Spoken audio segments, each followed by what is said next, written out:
نحمده ونصلي على رسوله الكريم أما بعد فأعوذ بالله من الشيطان الرجيم بسم الله الرحمن الرحيم اقرأ باسم ربك الذي خلق خلق الإنسان من علق اقرأ وربك الأكرم الذي علم بالقلم علم الإنسان ما لم يعلم صدق الله مولانا العظيم হেফাজত ইসলাম বাংলাদেশের আজ ঐতিহাসিক জাতীয় শিক্ষা সেমিনার,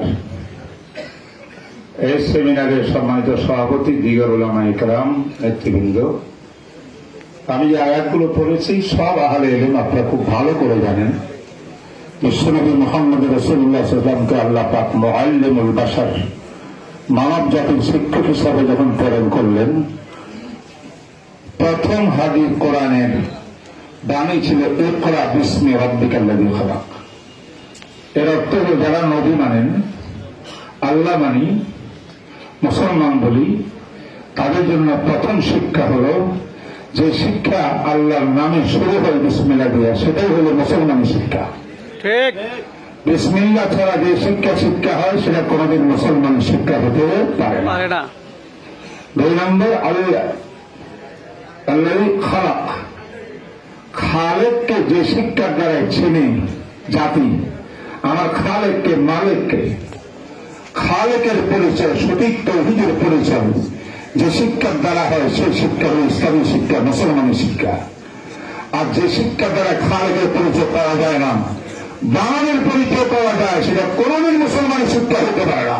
ঠিক তেমনি ভাবে তারপরে আয়াত হল খালাকাল ইনসান মিন আলাক, যে শিক্ষা দ্বারা মানুষ নিজের মনুষ্যত্বের পরিচয় পাওয়া যায়, নিজের পরিচয় পাওয়া যায়, সে শিক্ষা ইসলামী শিক্ষা, সেই শিক্ষা ইসলামী শিক্ষা।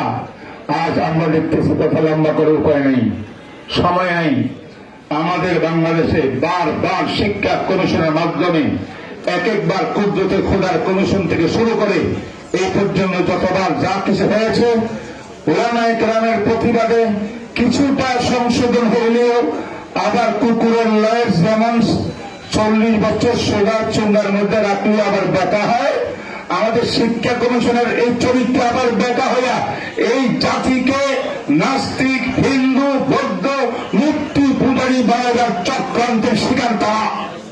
ঠিক, তাই এই শিক্ষা মানা যাবে না। হেফাজত ইসলামের দায়িত্ব ইমানের হেফাজত, ইসলামের হেফাজত, দ্বীনের হেফাজত।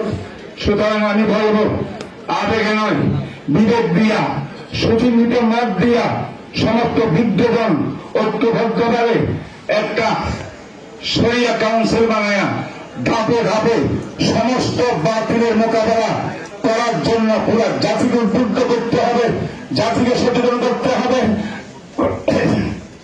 সরকারকে ব্যাকেট দিতে হবে, আমাদেরও ভালো করে ইসলামিক শিক্ষা সম্পর্কে জড়িয়ে নিতে হবে। আল্লাহ তাআলা আমাদেরকে আজকে সেমিনারের মাধ্যমে এই জাতীয় লাইনে কথাগুলো বুঝে তারপরে আমল করে সত্যিকার ইসলাম কায়েম করার জন্য এই জমিনে মেহনত করার তৌফিক দান করো। ওয়া মা আলাইনা ইল্লাল বালাগ ওয়া আখিরু দাওয়ানা আলহামদুলিল্লাহি রাব্বিল আলামিন।